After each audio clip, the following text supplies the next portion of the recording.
Hello and welcome to another episode of Coaching Outdoors.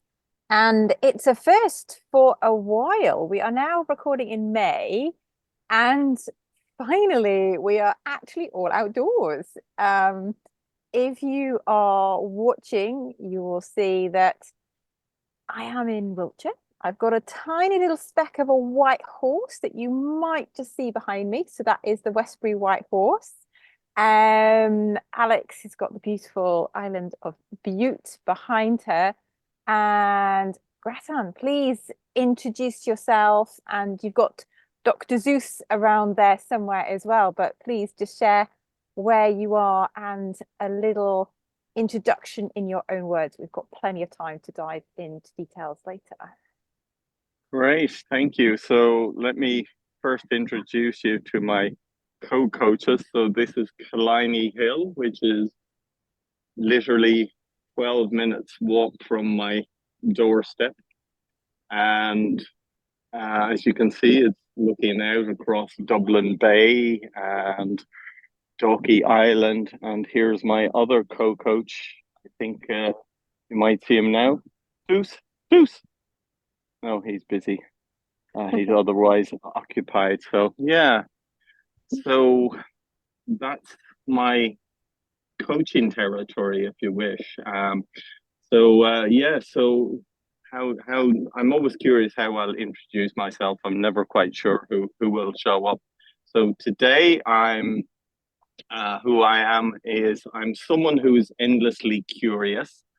I'm fascinated and perplexed by human behavior. And I'm a regenerative leadership coach, leadership that seeks harmony with nature. I integrate neuroscience, mindfulness, systems perspective, and nature into all the work that I do as a coach, facilitator, coach trainer. And yeah, that's probably enough to begin. Well, welcome, Grattan. Thank you very much, and welcome to Suess as well, Dr. Suess. It's lovely to actually have a dog with you. I think when you're doing coaching or when you're just out and about wandering. Anna and I both have dogs. I've got three, and I think having a dog with you is lovely. Actually, just that companion alongside you as well. So yeah, thank you very much for joining us. And I'm so glad you're outside as well. And as Anna said, it's our first one this year, I think, in 2024 that we've all been outside. So it's lovely. So just to get started, we ask all our guests the same question at the very beginning. And I think it genuinely is one of the questions everybody loves to answer. It would just be really lovely to hear what your first memory is of being outdoors and why you personally love the outdoors so much. So I was thinking about this question, and I have some memories which are probably more linked to photographs, but what I do very clearly remember is when I was about 8 years of age, our family moved from the town to the country. And when we lived in the country, we had a huge big garden and there was so much space. And as a kid, I was hyperactive. So I always remember being outside, running around, playing, doing things, imagining I was the best rugby player in the world, imagining I was the best show jumper in the world, whatever, but always outside, running around and having that kind of freedom. And yeah, so for me, I was very lucky. I spent a lot of time traveling. So I spent a lot of time outdoors in nature on my travels. I traveled to, many different countries in Asia, to the mountains in Nepal and so on. And there's something about when I'm in nature, I just feel more at home. I feel more me. And I feel,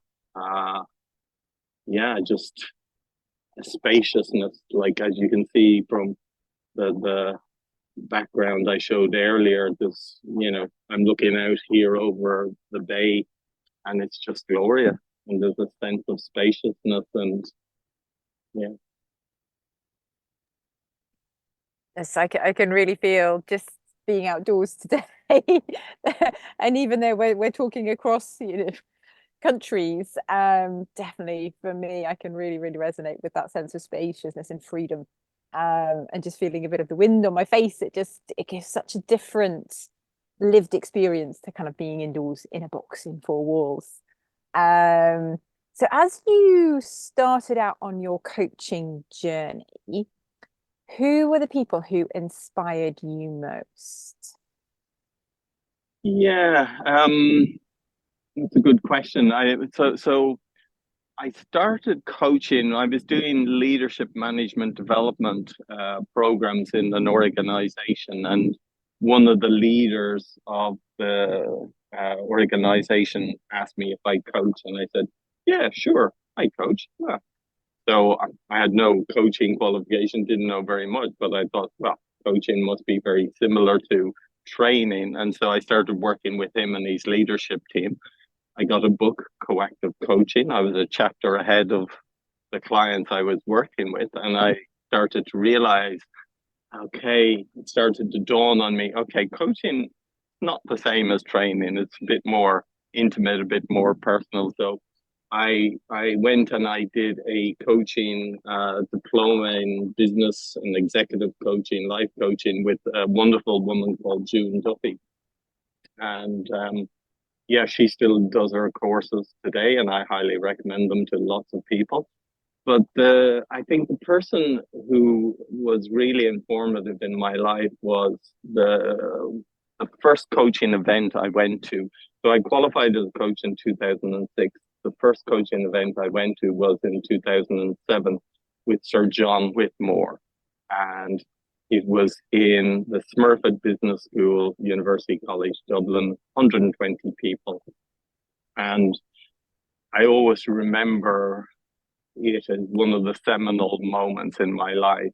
So he was quite provocative, and you know, he was saying things like, people in cities who drive SUVs, it's a sign of their emotional immaturity.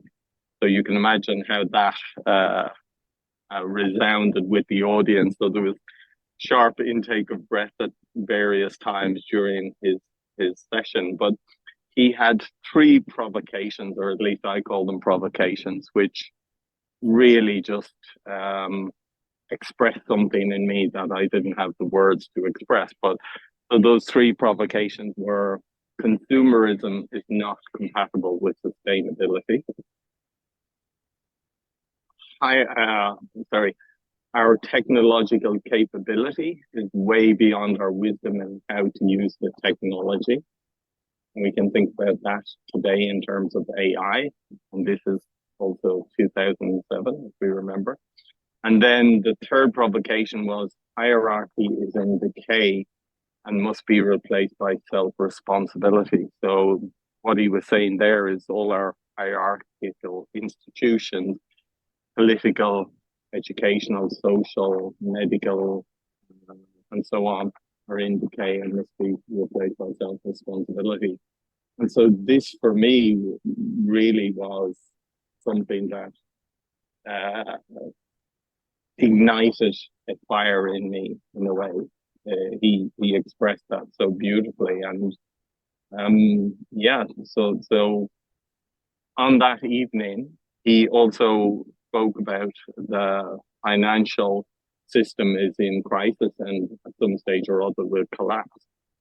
So the next time I was with Sir John Whitmore and Hetty Einzig, who you may know,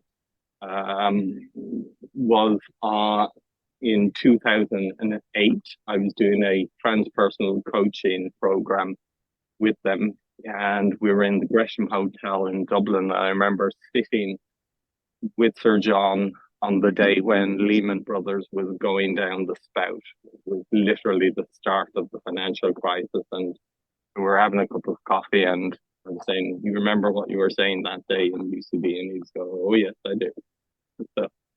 So I think that was quite fascinating. So he was one of my coaching heroes, and yeah, just a fantastic, provocative, insightful coach.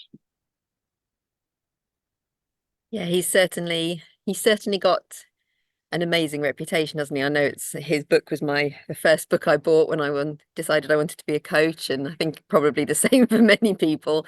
Um, and it's nice to have people who are provocative and I'll have that confidence to stand up in front of people and make people think differently and challenge their own way of living, their own lifestyles, their own their own sense of being in some ways. And it can be, difficult, but actually we need that. Human beings need that. Otherwise we just, we all get all blasé and we just carry on with life as it is and don't question the status quo. So that's a really great story and a really great kind of sort of understanding of your background in coaching as well. And yeah, it would be interesting now to find out a little bit more about how you then got into mindfulness and how mindfulness has kind of found its way into your coaching career, your life, how you sort of live your life as well as coaching with your clients. Yeah, good question, Alex. Thank you. So how I got into mindfulness. So after the financial crisis, obviously the coaching business and the leadership management development space, that became very difficult. But from a transpersonal coaching perspective, I experienced a crisis of meaning. And I got very severely depressed. I ended up in voluntary admitting myself to a psychiatric hospital, John of God. So I was initially in an open ward there. And when I admitted myself, I didn't really have any idea what I was letting myself in for. And I found myself on this open ward. So that meant during the daytime, you could go out and walk the grounds and go wherever you liked, but you were encouraged to stay within the grounds. And then in the evening, you were locked up. But because of the mental condition that I was in, I convinced myself that I would be locked up forever, So obviously, it wasn't something that was rational, but it was a feeling that I had. And, one of my biggest values is freedom and independence. And I ended up, so the next time there was an open ward, I had convinced myself that I was going to be locked in here forever. So the next time there was an open ward, I fled and I went down to a beach not too far away, in Black Rock. I got a bottle of vodka. I consumed a bottle of vodka and I started wading into the sea. And long story short, I was brought back to the hospital. Unfortunately, I didn't end my life then and there, but I was brought back to the hospital. I was then put in the maximum security. And so then I was actually locked up and I had to sit with myself for a long period of time in those conditions. And that was very, very difficult. So after about 6 weeks there, I was released from the hospital, and my family they couldn't understand what had happened. It was very, very difficult for them. I couldn't really explain to them because of the depression that I had. But slowly I began to recover as I went home, and someone introduced me to mindfulness, and I did a mindfulness-based stress reduction program. And that started me on a path which, as I often say, coaching changed my life. Mindfulness changed how I live my life. And so I started to practice mindfulness, experience the benefits of it. And then as I started to get back into the workspace, I started to wonder how could I bring mindfulness into the business world. And So I worked with an organization training mindfulness in the corporate world for 5 years. And so that's how mindfulness found me, if you wish. And, and in a way that made me the coach that I am today. And, there's an expression, the wound is the gift. And so I understand when people feel stress, I understand, how the mind can be. And yeah. And so having those insights and having the experience that I did was even though it was the hardest thing I ever experienced, it was probably one of the most beneficial and informative experiences of my life. And thank you for your openness and willingness to share and be vulnerable. And if anyone who is listening in is experiencing echoes of this, you are not alone. Reach out, get help. And there are a number of different organizations who can support you. And the age within which we live, where mental health and depression, anxiety are sadly all around us, when we look at the figures and whether that is, amongst suicide and particularly male suicide of middle-aged men, it's something that needs to be talked about. So thank you for playing your part in that and speaking up. And all of us as coaches, we have the boundaries within which we work, and they are very much shaped by our life experience of where do we feel able to work, and actually then what is beyond that.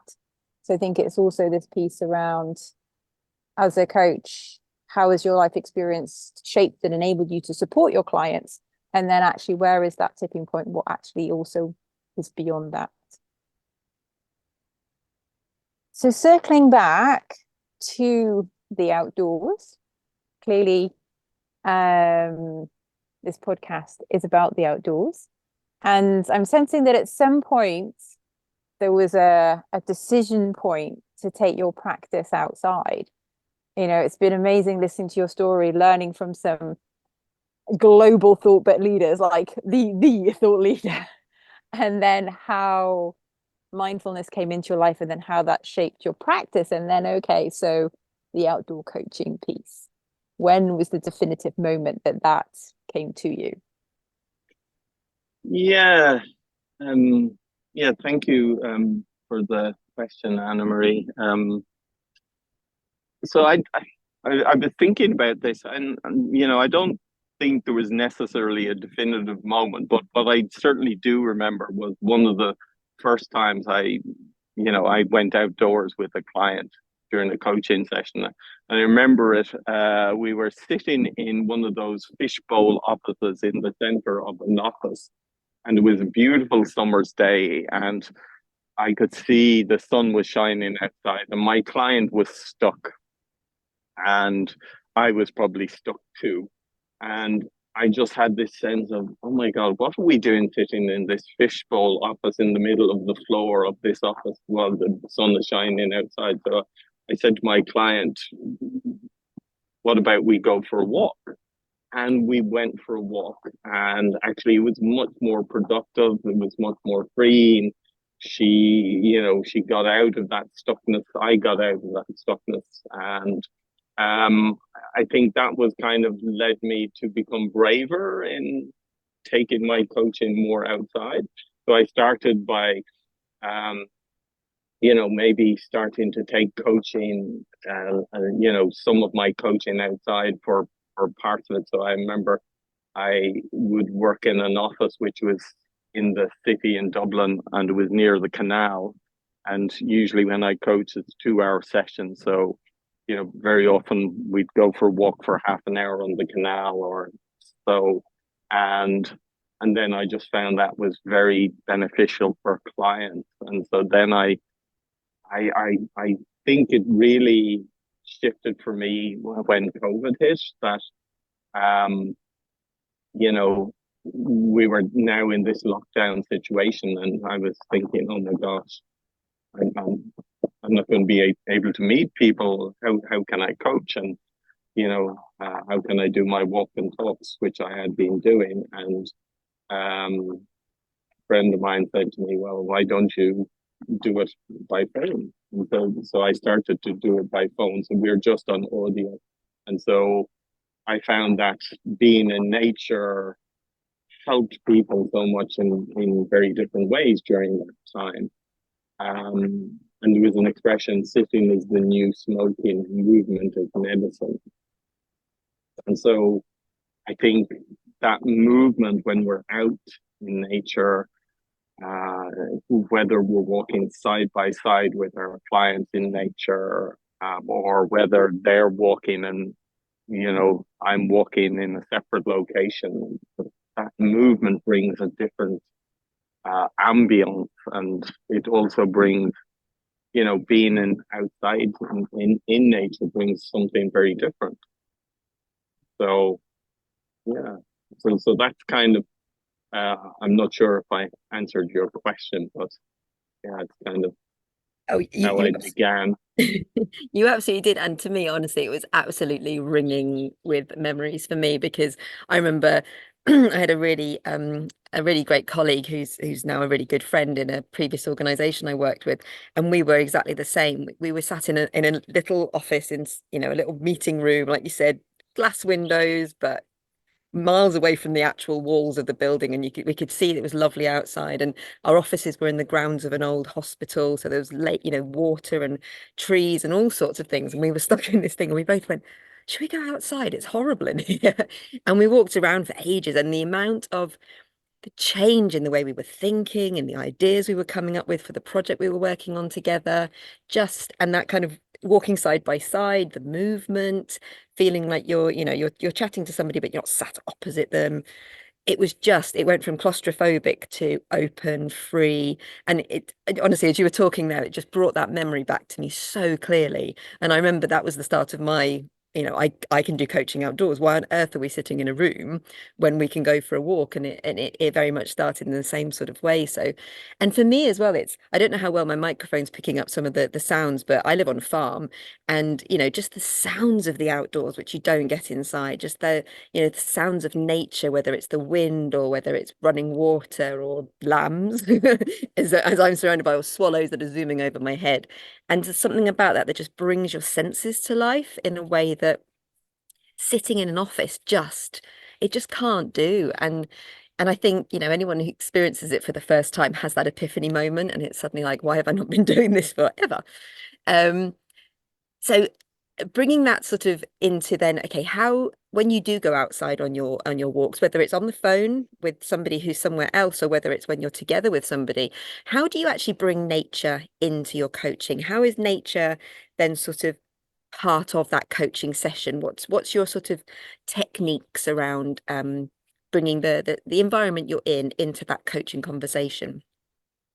Yeah, and I think our framing is very often interesting. How do we bring nature into coaching? I would frame it the other way. How do we bring coaching into nature? It's already there, And Peter Hawkins, he talks about, like, we're not a part of nature, we're not apart from nature, we are nature. And so it's about waking up to what we all already are. And so I think, for me, when we go outdoors and when we're outside, like, very often clients will arrive and their shoulders are up around their ears, and they're running, as they arrive, and so it's just starting very simply with the grounding practice. Maybe in a woods, there's some beautiful woods where we have Scots pine, and we can just begin there, and just grounding, taking a couple of moments just to arrive and connect with the senses. As you're saying, it's a sensory experience, Alex, and just connecting with the sounds, the feel of the wind on your face, the smells, what you can see around you, and it's almost like your nervous system, suddenly realizes, oh my goodness, I'm not in an office anymore. What's this? It's like, yeah, well, actually, yeah, this makes far more sense to my nervous system than sitting in an office behind a computer or whatever. And so I think there's that sense of, for me, what's really interesting is in nature, nature does not hurry, yet everything is accomplished. So when I work with clients, you know, being out in nature, they slow down. When I slow down, I see twice as much. And so, you know, as we walk around this beautiful hillside and seeing some of the different perspectives and views and so on of the environment that we're in, it's just really a privilege to be here, but it's fantastic for shifting perspectives. And so, you know, I guess I bring a more philosophical side to my coaching in some ways as well. Marcel Proust said the real voyage of discovery consists not in seeking new lands, but in seeing with new eyes. And so for me, it's, just when we're in nature, being in nature and inviting the client, maybe just to walk in silence for 5 minutes together and simply just being present with nature and trusting that that's okay too. It's like sometimes, I remember when I would, teach clients mindfulness and I went from doing maybe 2 or 3 minutes to doing 10 minutes during a coaching session and thinking, oh my God, I'm getting paid for this. I need to be doing something. But actually just being is so important. So I think bringing the attention of the client to what's around them and to nature, and then there are different practices. So one of my favorite practices is there's a beautiful tree, a beech tree, which is probably a couple of 100 years old, and so it's kind of en route when I do my walk and talks around the hill, and I invite my clients. So I say to them, "Are you up to try something different?" And yeah, 99% of the time they say yes, and I say, "Great. So if this works for you, great, and if it doesn't work for you, great."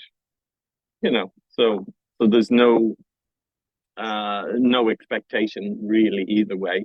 And so I do an exercise where I invite them to stand in front of the tree and really feel their feet in connection with the earth, and imagine as if there's roots extending through the soles of the feet, intertwined with the roots of this beautiful beech tree, and just connecting with that beech tree. And before we do that exercise, I also invite the clients to ask permission for the beech tree to do this.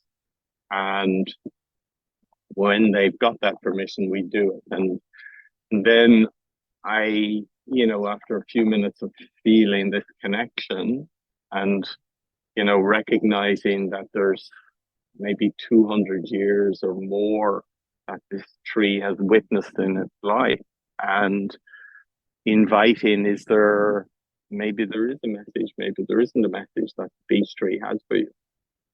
And what I'm endlessly fascinated by is how almost everybody who's done that practice really connects to a message, but also doesn't find it strange or weird or whatever, because in a way that environment has been created by being in nature.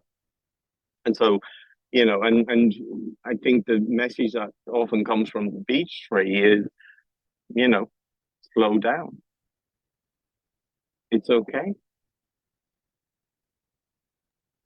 nowhere to go, nothing to do. So, yeah, I can share another one if you wish, or I can stop. Oh, please continue. Please continue. We are always keen to hear any insights into someone else's coaching, having that opportunity to be kind of like the fly on the wall, because coaching can often be a solo affair unless you are co-coaching, co-facilitating. So Yeah. please do any sessions, clearly confidentiality fully respected, that you're able to give us a little more of an insight, that would be amazing. Yeah, and first of all, just to say, I participated in your Coaching Outdoors program, Anna Marie, and I really learned so much from that, and it invited me to stretch myself, which I'm so thank you for that, because I so appreciated it. And yeah, so I think it's really paying attention to when we're in nature, what's in front of us. And nature has so much to teach us. So very often, one of the places I walk through with clients is this beautiful place with pine tree and beech tree. And when we walk in there, I often invite clients. I ask clients if they're familiar with the mycorrhizal network. So these are the networks that are below the surface of the forest floor or the floor of the woods. And so it's a fungal network. And, most of the time people haven't heard about it. And it's fascinating because what science has shown is that, you'll have a mother tree.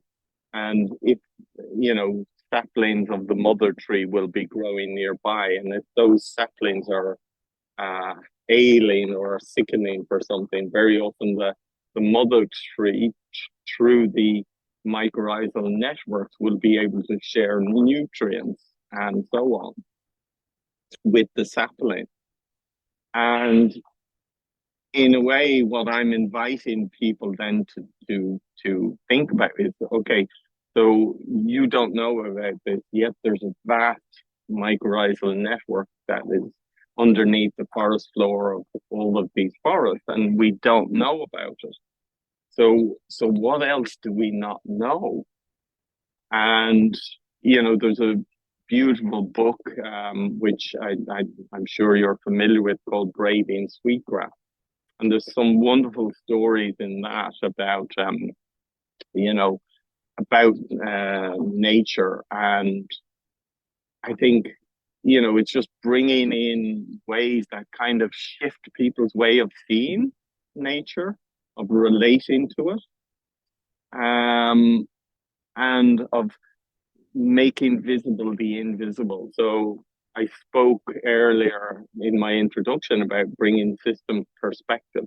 And so in a way, what very often I'm trying to help leaders to see, or people to see, is, what are the things that are below the surface, like below the forest floor, that are in maybe our subconscious, but in our collective behavior.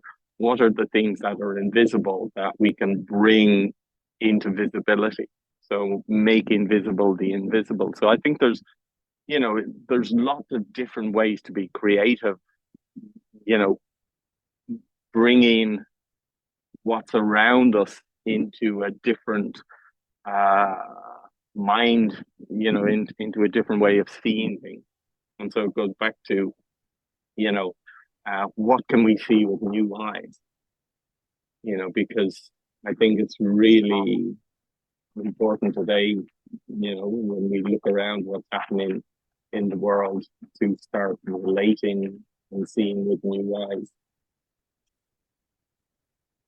I love that. And I found out about the underground network of trees when I was on the west coast of America, and in the redwood forests there. And I remember a guide told us exactly the same thing. And exactly as you said there, the trees feed each other, and they're all part of, basically they're all one big tree effectively, and they nurture each other and they support each other. And you just think about it, and yet they don't have a brain as we understand it, but they understand how to look after each other. And as you said, there's just so much we don't know, and being able to put that into some kind of context in the natural world, again, you just can't do that indoors. And you can explain things and talk about it, but physically seeing it and kind of understanding it in front of your very eyes, it just brings everything to life, and really kind of as you said, you start to then, your brain starts to think about other, exactly what you said. What else do I not know? What else is going on around me that maybe I can bring into my foresight, into my knowledge, into my thinking? And I love that example. I just think it's absolutely brilliant. And yeah, Braiding Sweetgrass is a lovely book, and we've had quite a lot of people over the time we've been doing the podcast. It's been one of the books that a number of people have recommended. So again, if you haven't come across it yet, please do. It's such a lovely book. And then, you mentioned about today, life today.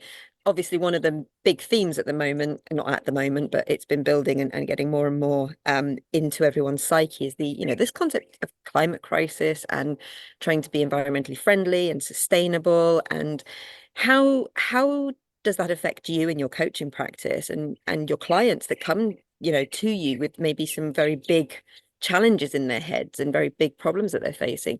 How do you deal with that within yourself and for your business, and also with your clients? Yeah, so I think one of the first questions whenever we talk about sustainability, I always ask, well, what are we trying to sustain? And in a sense, what we're trying to sustain is our unsustainable way of life. So, I tell a story, and usually I tell this on the first session with most of my clients. And so I can tell it now. It's called Upstream Downstream. And so it's an adaptation of a story from the mindfulness-based stress reduction program. And so it goes like this. The villagers downstream can almost remember the day the first body came down the river. And every day more and more bodies came down the river. The villagers got better at rescuing, but still people drowned. And over the years, villagers built an amazing infrastructure. They got fantastic boats, but still every day bodies came down the river, still people drowned. And so over time, they built an amazing infrastructure, hospitals, ambulances, and so on. And every now and again, some of the villagers would say, well, maybe we should go upstream and find out why all these bodies are arriving in the river in the first place. And invariably the response was something along the lines of, oh, we're far too busy here. We can't let people drown. We have too much work to do. No, we don't have time to go upstream. And so downstream is business as usual. And we live in this extractive economy that is rewarded by destroying the natural world.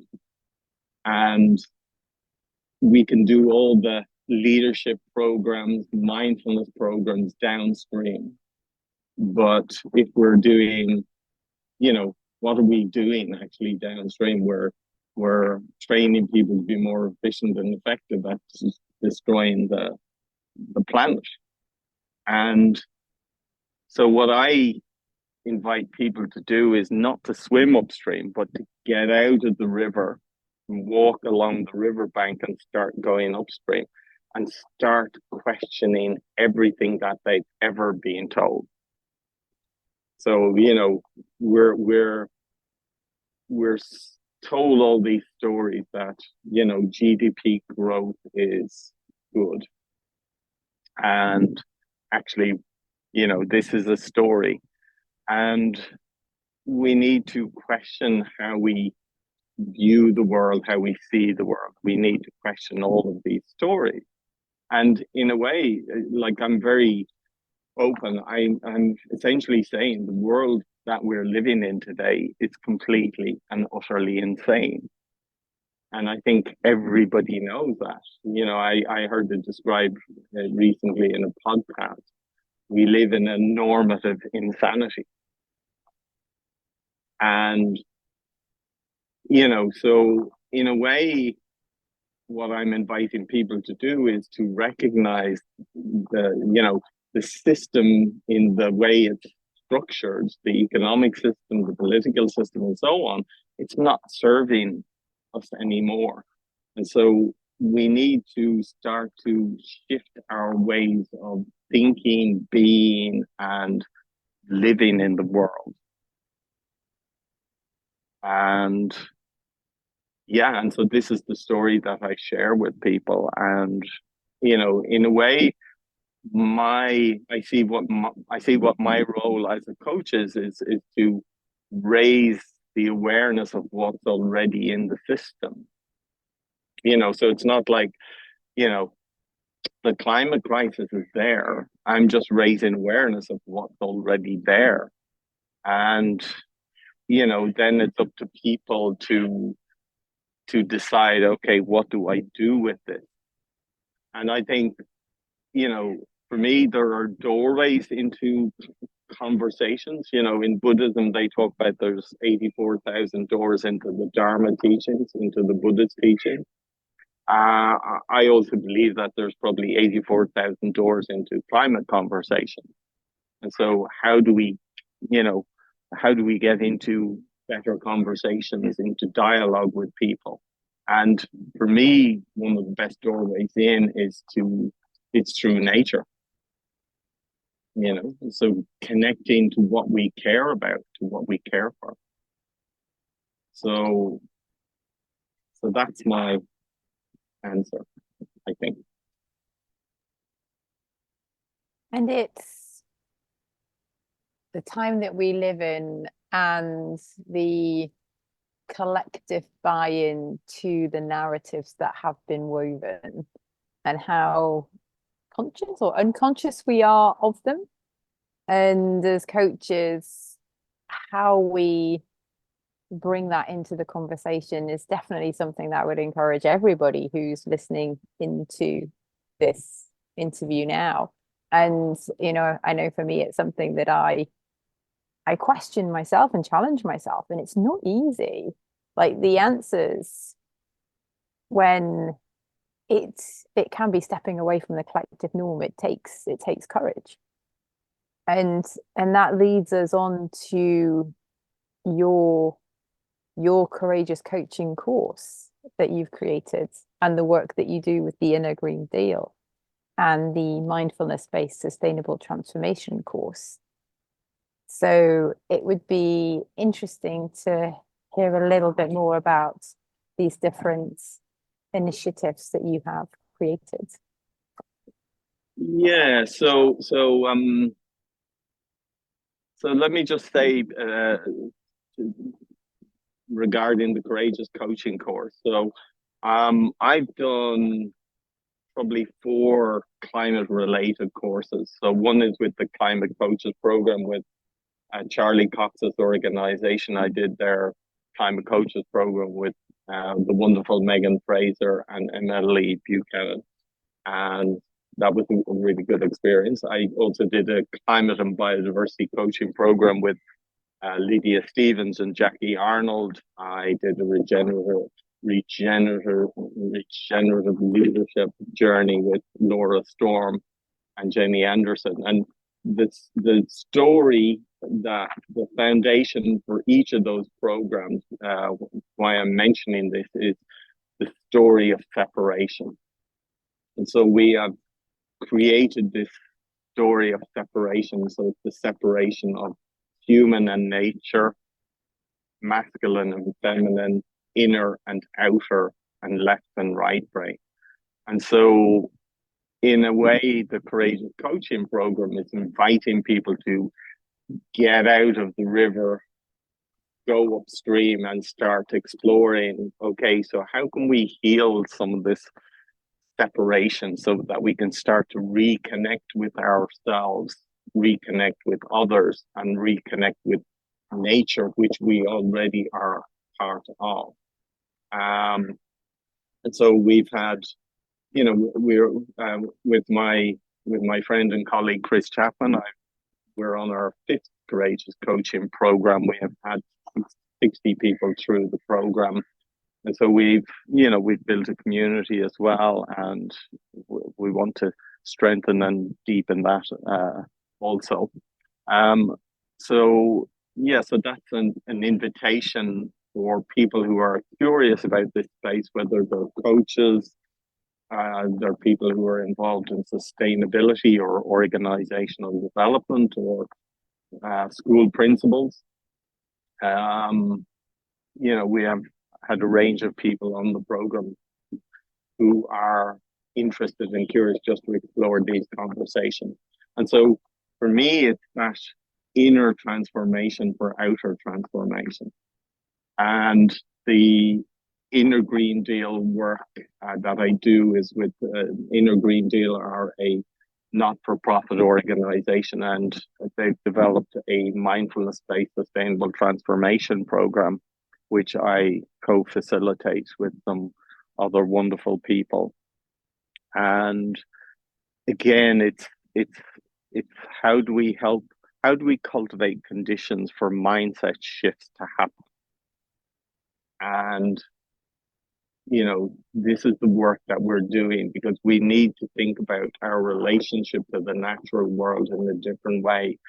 The story of separation, it's like we've created this story that nature is there for humans to exploit, and the purpose of life is to get wealthy and, have as much money in the bank as possible and die. There's an insanity to the way that we're living our lives. But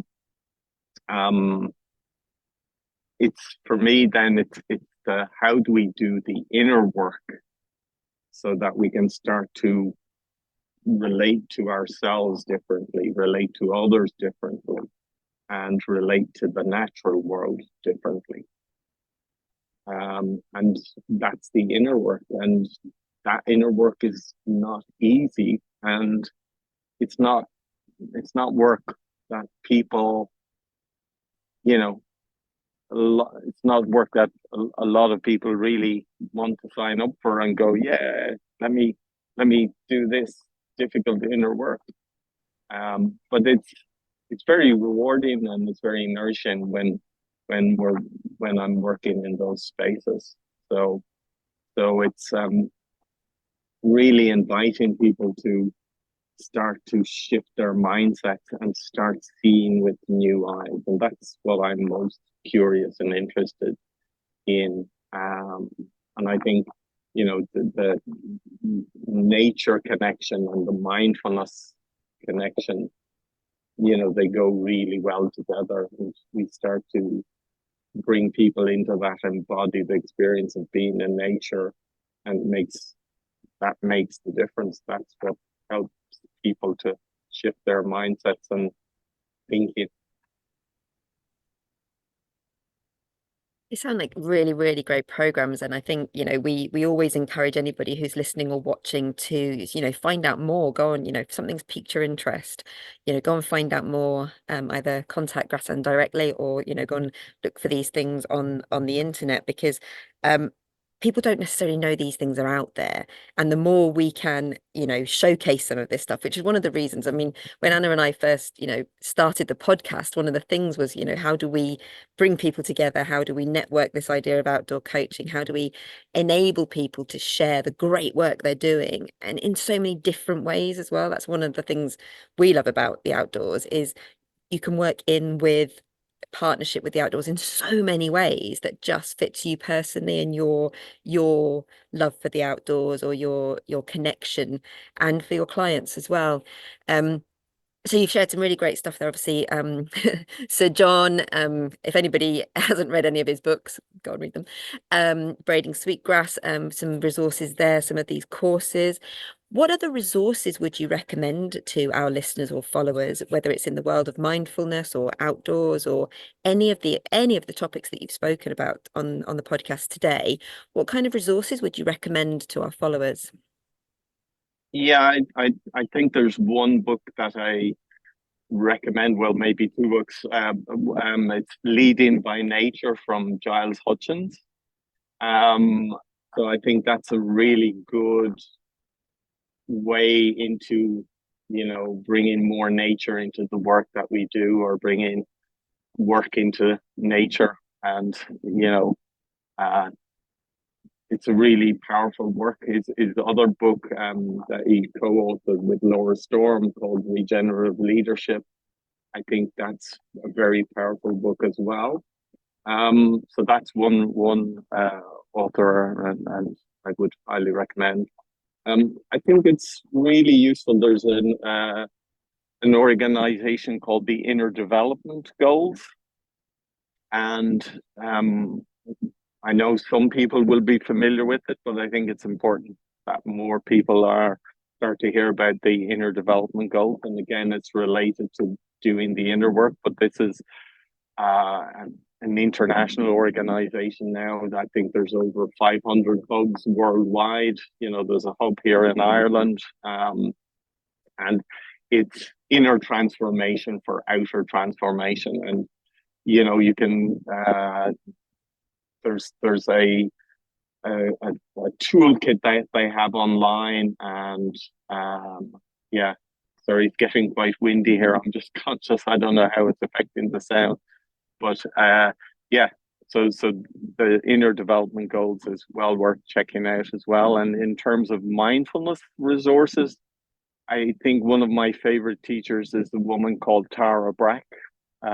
So she has fabulous resources available online, guided meditations, lots of talks, and so on. So highly recommend that. Also for coaches, I encourage anybody who's curious to find out more about how do we bring some of this climate coaching work into the work that we do, to join the Climate Coaching Alliance, which is a fantastic organization.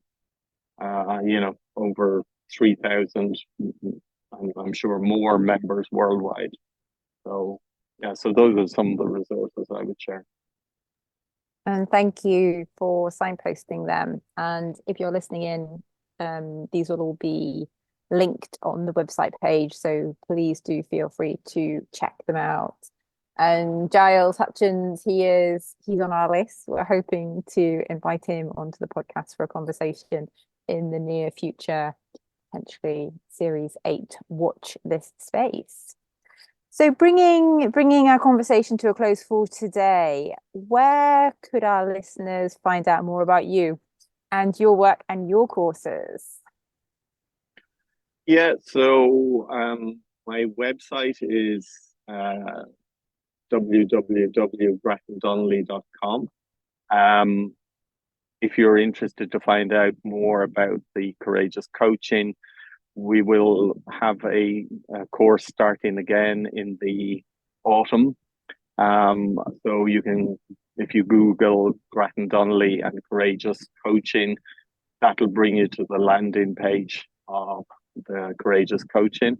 And I'm quite active on LinkedIn. So if you would like to connect on LinkedIn, I'm quite active there. So yeah, those are the places you'll find me. Perfect. Thank you. And again, we will have your bio and the links to your website and to LinkedIn on the website for your interview as well. But thank you so much for the conversation, for the richness, for your openness, and really diving into some topics that are complex, where we don't have the answers. And actually, as coaches, how can we position ourselves in relationship to them? And ultimately, we're all in service as we move forwards on this beautiful planet. And how can we be in support of it? So thank you for your time, and to Dr. Suess as well in the background, holding space from afar. And listeners, watchers, thank you for taking the time in your day, wherever you are in the world, to listen in. As ever, we would love to hear your thoughts, your comments. How does this resonate with you? What are your key takeaways? And please remember that this episode is one of many. We have a treasure trove waiting to be explored. So if this is the first time listening, welcome to the Coaching Outdoors podcast, and please do dip into some other episodes. Just pulling from some that might be of interest today. I know that Grattan has been stood by the beach, so if you're interested in blue health, maybe check out Lizzie Labalsters. If you're interested more in maybe mindfulness and collecting the trees, James Canton, the oak papers might be an interesting one to dip into as well.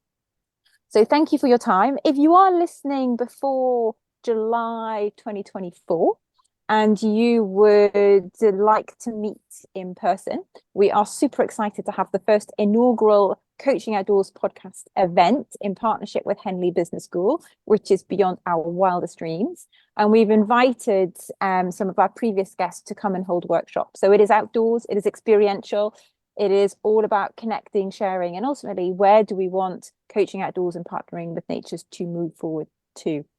And Jonathan Passmore will be revealing some of the latest research as well. So yeah, Friday, the 12th of July, check your diaries. But other than that, it is a wrap for today. Enjoy the rest of your day, whatever it may hold, and look forward to connecting with you on another episode in the near future. So if you enjoyed what you've heard, like it, share across your network, and subscribe to our YouTube channel and LinkedIn community page, the Coaching Outdoor Podcast. Thanks so much in advance for your support.